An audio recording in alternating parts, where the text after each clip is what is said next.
M बाथाखौ फुराना केसाव हमनाय जाखो ना गोदान केसाव हमनाय जाखो जोंनि बर' मिडियाफ्रा गोसो जायोबा प्रमद बर' सार गबिन्द सार फेरेंगा सारनाव सोङोबा रायजो राजाफोरनि खाथियाव लोगो लोगो फोरमायनो हानाय लामा दं।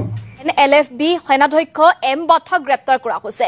কোকৰাঝাৰৰ পৰা উদালগুৰি আৰক্ষীয়ে গ্ৰেপ্তাৰ কৰিছে NLFBৰ সেনাধ্যক্ষ গৰাকীক।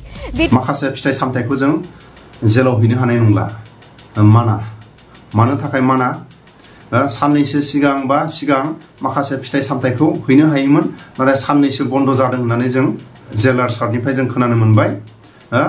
जोङो थाइजौ खान्थाल आरो बायदिसिना बोथोरनि फिथाइखौ हैनो नागिरदोंमोन नाथाय आनारसखौल' हैनो हानाय जोङो पारमिसनखौ मोनबाय। जेलाव लांनो नै सोगासिनो दं आनारस आरो खान्थालखौ सोनो मोना जाहैबाय नै आनारसखौ लागासिनो आरो आनारस लागासिनो सोंदोंमोन सारखौ बेलेग लांनो होआखै जास्ट बेखौ मोजां मोननायनि जानो थाखाय हरदो आरो जानो नागिरदों। खान्थालबो लांनो होआखै थाइजौबो ना बे मोननैखौ लांनो होआखै जास्ट बेखौ आनारसखौ लांनो होदो आरो जेनेबा लाबो होनना बुंहरदो लांनो हायो ना खान्थाला नै बरिया दं आरो लोगोसे बाथानि माखासे स्पष्ट रायजो राजाफोरनि खाथियाव आङो मानि थाखाय एरेस्ट जाखो मानि थाखाय आसाम पुलिसा बिथांखौ हमनानै दोनदों बेखौ आं फोरमायनो नाजागोन।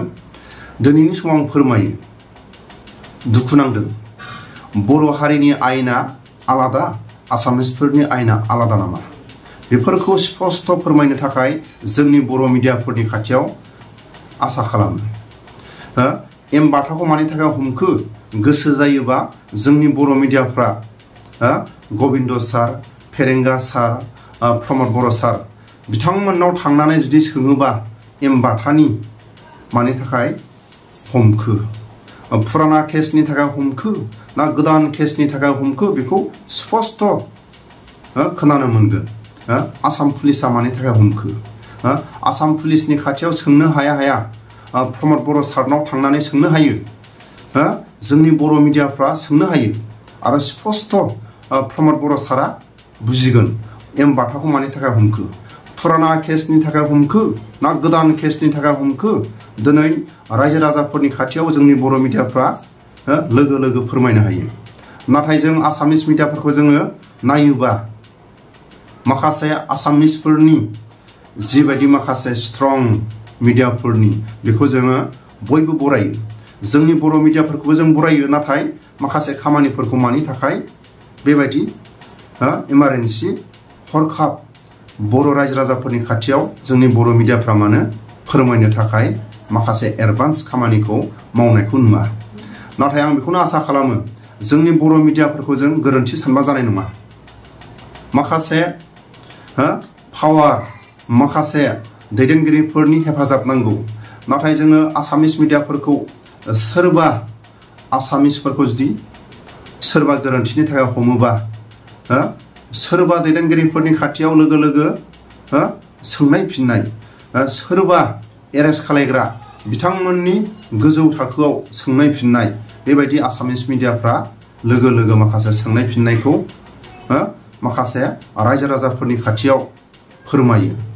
आरो जोंथ' नुबाय थादों जेरैबायदि आलफाया म्यानमाराव थानानै बांलादेशआव थानानै चाइनायाव थानानै भारत सरकारनि एगेन्स्टआव खामानि मावबाय थादों नाथाय बिथांमोनजों आसामिस मिडियानो जा आसामिसफोरजों आसामिसफोरनि मोजां मानसिफोरजों हर सान गोसो जाबानो फन हरनाय फनजों रायलायनाय बेफोरनि माखासे ससियेल मिडियाफ्राव जों रोखा नुगासिनो नाथाय बिथांमोनखौ साबेसे हमखो गोसो जाबानो रायलायहरनो हायो आसामिस मिडियाफ्रा गोसो जाबानो बिथांमोनजों माखासे फन हरनानै सोंहरनो हायो आरो माखासे आसामिसफोरनि मेलेमजिबिफ्रा गोसो जाबानो फरेस्ट बराजों मोजां गाज्रि सावरायहरो बेफोरनि सायाव जेबो आयेन गैया। नाथाय बर'नि माखासे जायफोर आफादफोरनि सायाव मानो आयेना आलादा दिनै जोङो थोंजोङै बुङोबा बिटिआर एकर्डनि उनाव जायफोर एक्स एनडिपिफोरनि जोबथेसालियाव थानाय रावबो उदां जायाखै आरो एक्स एनडिपिनि केसा जोबाखै आरो बर'फोरनि माबा मोनसे थालांनाय बिनि थाखाय NLFB आफादा बिटिआर एकर्डनि उनाव जोनोम जादों जेराव थानाय एक्स-एन-डि-पिफ्रा उदां जानांगौ, एक्स-एन-डि-पिनि केसा जोबस्रांनांगौ आरो रायजो राजाफोरनि माखासे साननाय माखासे एसे एनै थालांनाय बेफोरो गासैबो माखासे सुस्रांजानांगौ।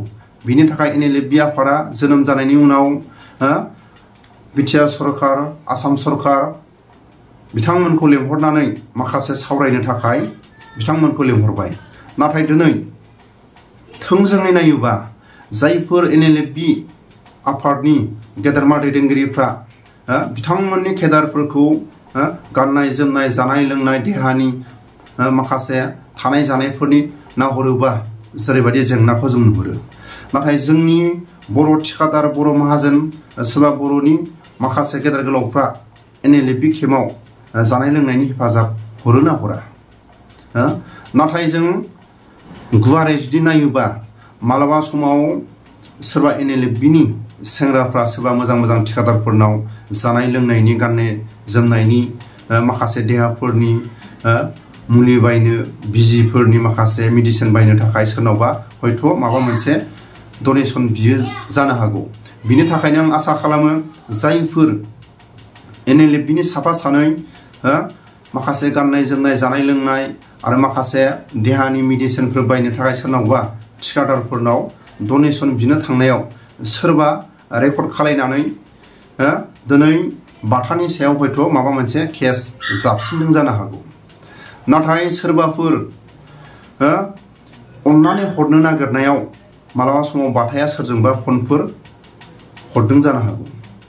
नाथाय बेबायदि फिसा फिसौ केसखौ जुदि आसाम सरकार, आसाम पुलिस, बिटिआरनि दैदेनगिरि, बिटिआर सरकारनि सावरायलायनानै बेफोरखौ जुदि समाधान खालामनो हायाबा उननि समाव जाय NLFB दैदेनगिरिफोरखौ जुदि दिनैबो एरेस्ट, उनबो फुराना केस, समफोरबो गोदान केस बेबायदि जुदि खालाम जुदि दैथायहरोबा जोबथेसालियाव उननि समाव NLFBनि केदारफ्रा मा जानो थांगोन?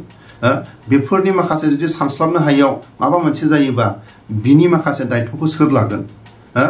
माबा मोनसे जुदि NLFB केदारफ्रा माबा मोनसे जुदि जायोबा बिनि दायित्वखौ सोर लागोन? बिनि थाखायनो थाबैनो जोंनि बर' रायजो राजाफ्रा थाबैनो एम बाथाखौ मानि थाखाय हमखो स्पष्ट जानांगौ। गोदान केसनि थाखाय हमखो ना फुराना केसनि थाखाय हमखो? बेफोरखौ जोंनि बर' मिडियाफ्रा थाबैनो प्रमद बर' सारनाव सोंनानै स्पष्ट रायजो हुआ खालायोबा मोजां जागोन। आरो फिसा फिसौ केसखौ जाबसिननानै जुदि बेबायदि खालायोबा जोबथेसालियाव थानाय एक्स-एन-डि-पिफोरनि समाधानखौ सोर खालायगोन? एक्स-एन-डि-पिफोरनि केसनि समाधानखौ सोर खालायगोन? आरो बर' हारिनि गेजेराव माबा मोनसे जुदि गोनो गोथो जानाय बेफोरखौ सोर समाधान खालायगोन? NLFB बिथांमोननि खाथियाव बर' रायजो राजाफ्रा आसा खालामदोंमोन जाय बिथांमोना दिनै सरकारजों सावरायदों NLFBनि नाजानायाव जोबथेसालियाव थानाय बिथांमोना उदां जागोन, एक्स-एन-डि-पिनि केसफ्रा जोबस्रांगोन, बर' रायजो राजाफोरनि साननाया एसेबाबो समाधान जागोन। बेफोरखौ NLFB बिथांमोननि खाथियाव आसा खालामदोंमोन। नाथाय दिनै दुखुनि बाथ्रा बर'नि गुबुन गुबुन आफादफ्रा जुदि माथो होआबा, जोंनि माखासे राजखान्थि नेताफ्रा जुदि माथो होआबा एम बाथाया हयथ' उदांबो जानाय नङा। बिनि थाखायनो जाहाथे उननि समाव रावखौबो बेबायदि जाहाथे आसाम पुलिसा, आसाम सरकारा, बिटिआर सरकारा जाहाथे बेबायदि दा खालायथों। बिनि थाखायनो जोंनि बर' रायजो राजाफ्रा माथो होनांगौ, जोंनि माखासे गुबुन गुबुन आफादफ्रा माथो होनांगौ। मानि थाखाय बेबायदि बिटिआर एकर्डनि उनाव मानो NLFB आफादा जोनोम जाखो? एक्स-एन-डि-पिखौ जोबथेसालिनिफ्राय उदां जानायमोनबा, एक्स-एन-डि-पिनि केसा जोबनायमोनबा हयथ' NLFB आफादा जोनोम जानाय नङामोन। मानो थाखाय दिनै बेफोरखौ मोजाङै बिजिरनानै नायनांगौ आरो फिसा फिसौ केसखौनो अराय सम बर'नि सायाव आसाम सरकार आरो आसाम पुलिस आरो बिटिआर सरकारा जाहाथे बारा बर' रायजो राजाफोरनि खाथियाव बारा नारसिननाया मोजां जागोन होननानै आं आसा खालामो।